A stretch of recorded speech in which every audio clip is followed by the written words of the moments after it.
Պարոն Վարդգեսյան, վերադառնալով համատեքստին թվարկեցիք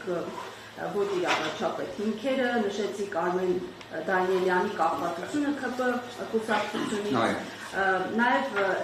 այս համատեքստում հիշենք, որ Արմեն Դանիելյանը չի փայլում թվարկանիշով եւ հիմնականում շատ բացարկների արժանացած դատավոր է։ Ամեն դեպքում սա չի խանգարում, որ գործընթացը շարունակվի քաղաքական հայտարարությունների ստուգմամբ, անձամբ Նիկոլ Փաշինյանի խաղաղությամբ այսօր դարձագրառում է կատարել։ Ինչ այս պայմաններում ինչ ակնկալիքներ ունեք արդարադատությունից, եթե սա բացառապես դիտարկում է քաղաքական հարթության մեջ եւ այդ տպավորություններ հանրության լայն շրջանակների մոտ։ Պետք է սպասել արդարադատություն, թե ոչ, ու նշեցիք դեմոկրատական գործիքների մասին,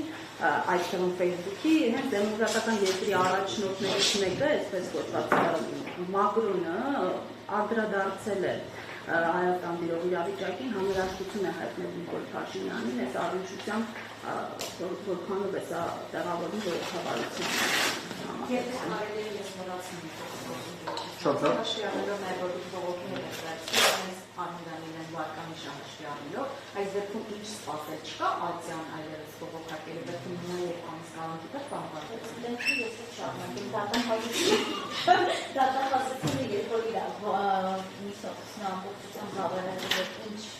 ինչից է բողոքի ներկայացել եւ սա այս իրավիճակը ակել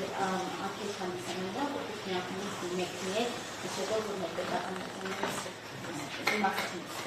Շատ լավ, եկեք հերթով փորձեմ անդրադառնալ հարցերի բավականին ծավալուն են։ Նախ սկսենք նրանից, որ իրապես Սամվել Կարապետյանի շուրջ այս կոնտեքստը քաղաքական այն աստիճան ընդգծված է, որ նույնիսկ ոչ միայն անձնական ազատության իրավունքի նկատմամբ միջամտություն է առկա, քանի որ Սամվել Կարապետյանը ապօրինի կալանավորված է, այլ նաև վերջինիս ընտանիքին պատկանող նաև ձեռնարկատիրական գործունեության ոլորտին կա միջամտություն, որ պատկերացրեք նույնիսկ հենց Սամվել Կարապետյանին եւ իր ընտանիքին վերաբերող օրենքի նախագիծ է ներկայացնում, հատուկ ընդգծված նրա համար, որպեսզի իր սեփականության իրավունքին միջամտություն տեղի ունենա, դա այն ինչ կատարվում է հենց հիմա ազգային ժողովում, որը աբսուրդային է։ Իդեպ նույնիսկ մարդկային արժեհամակարգի տեսանկյունից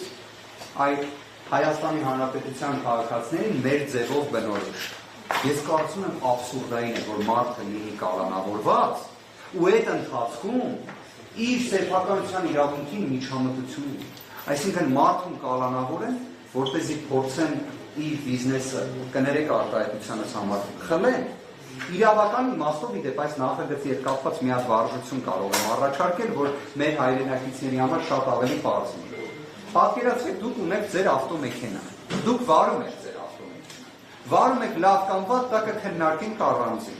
բայց բարեկային ծառայողը ձեզ կանգնեցնում է եւ ասում է, գիտես ինչ, ես եմ քշել քո ավտոմեքենան, կամ ես կբերեմ մեկի, ով որ կսկսի քշել քո ավտոմեքենան։ Եղավ։ Այս նախագիծը դրա մասին է։ Իդեպ այլ հարց, հետ որտեղից ներկա իշխանությունները որոշել են, որ իրեն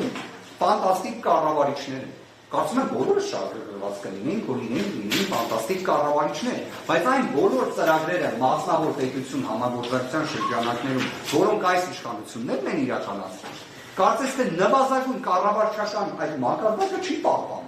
Գործընկերներից շատ-շատերը խոսում են անիվի մասին եւ այլ, չէ՞։ Իդեպ երբ հեծի մասին են նաեւ խոսում, այդ կոնտեքստը, հա, քանի որ այդ հարցին եմ ուզում վերադառնալ, թե ինչի համար Սամվել Կարապետյանը կատարեց այդ հայտարարությունը եւ այլ։ Դրանք բոլորը վիճակագրական, իրավական տվյալներ են։ Հանրային ծառայությունները կարգավորող հանձնաժողովը, որը այս ոլորտի վերահսկողն է, հեծի գործունեության մեջ, այսպես ասած, էական որևէ թերություն չի տեսել։ Ավելի, միայն դրականն է տեսել, եթե այդպես փորձենք համադրության մեջ դնել։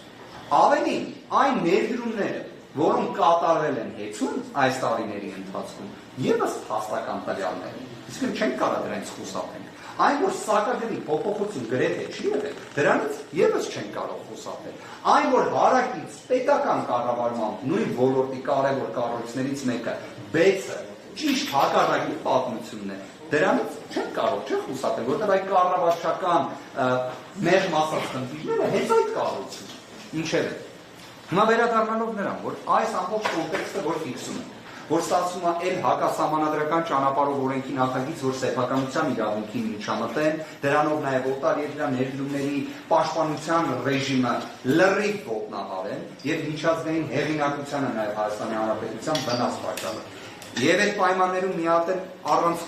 կոչի համար անձին կալանավորեն քրեական հետապնդման ենթարկեն, ինչ պետք է այս դեպքում իրավական process-ը ապահովում։ Համառություն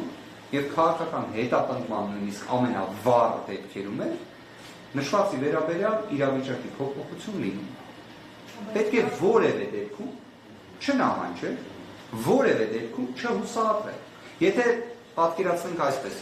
իրավաբաններին, փաստաբաններին, որ հարցում եք, եթե կարևոր մի գործով, օրինակ, էական իրավունքների խախտումների պայմաններում բողոք եք ներկայացնում եւ մակագրվում է Արմեն Դանիելյանին, որոնք են ձեր, այսպես ասած, առաջնային տպավորությունները, դա իհարկե հուսահատությունն է լինում։ Բայց այս պարագայում կարծում եմ, դուք չեք տեսնի հուսահատություն, դուք չեք տեսնի որևէ ձևով, այսպես ասած, իրավական մաքսիմալ գործիքակազմի իրացումից նախ։ Քրեական դատավարության օրենսգիրքը տարբեր գործիքակազմեր նախատեսում։ Նաև միջազգային իրավական տարբեր գործիքակազմեր վստահ եղեք, դրանցից յուրաքանչյուրը իրացվելի է։ Նաև համոզված եղեք մեկ այլ բանում ևս։ Այս ամենը, որ այդքան ակնհայտ է կատարվում, այն աստիճան, որ ստացվում է մենք բողոքից հրաժարվում ենք, անմիջապես դատախազությունը բողոք է ներկայացնում, հաջորդ օրը դա փաստագրված է։ Իդեպ հարց հնչեց, թե ինչի համար է բողոք ներկայացնում։ Իրականում հիմքը, եթե անկեղծ լինենք, նա է, որ Արմեն Դանիելյանը հանդարտ չհեռանա այս գործից։ Կարող հենց դա խնդրամասում էլ վերվեր։ Ձևական իմաստով, այդ եթե չեմ սխալվում 3 կամ 4 էջից պատկացած բողոքը վերաբերում է նրան, որ առաջին Հայաստանի դատարանը, հաշվի առնելով, որ Սամվել Կարապետյանը նախկինում երբևէ արատավորված չի եղել, արձանագրել էր, որ նոր հանցանք կատարելու ռիսկը առկա չէ։ Դատախազությունը ներկայացրել է բողոք, որ դատարանը պետք է արձանագրեր նաև նոր հանցանք կատարելու ռիսկը։ Այդ բողոքը ներկայացվել է մեր կողմից բողոքից հրաժարվելուց հետո։ Հիմա եթե իսկապես իրենք ազնիվ էին դրանում,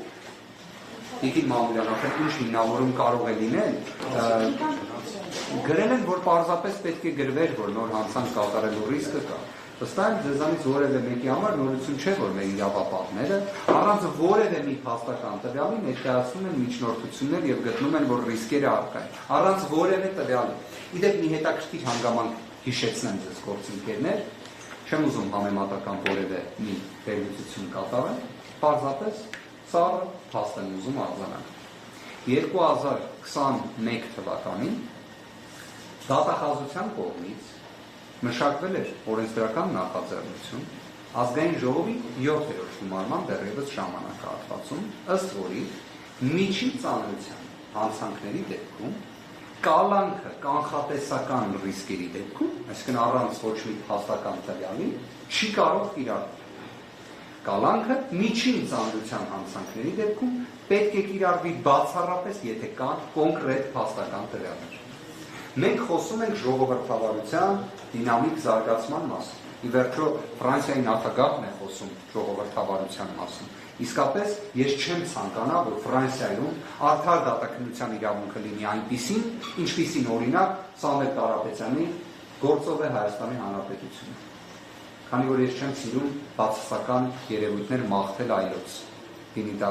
Ֆրանսիայի Հանրապետությունը, թե այլ երկիր։ Եթե բացասական անդամակներ մաղթելուց լինենք, ցանկանալուց լինենք, իհարկե հարևան երկու երկրները առավել քան բավարար են։ Բայց եթե սա ժողովրդավարության տեսանկյունից նվազագույն առնչություն ունի, ուրեմն իրականում կամ ժողովրդավարության ընկալումը ամբողջ աշխարհում է փոփոխվել, կամ պարզապես սա տոտալ հակաժողովրդավարական իրավիճակի մասին է խոսում։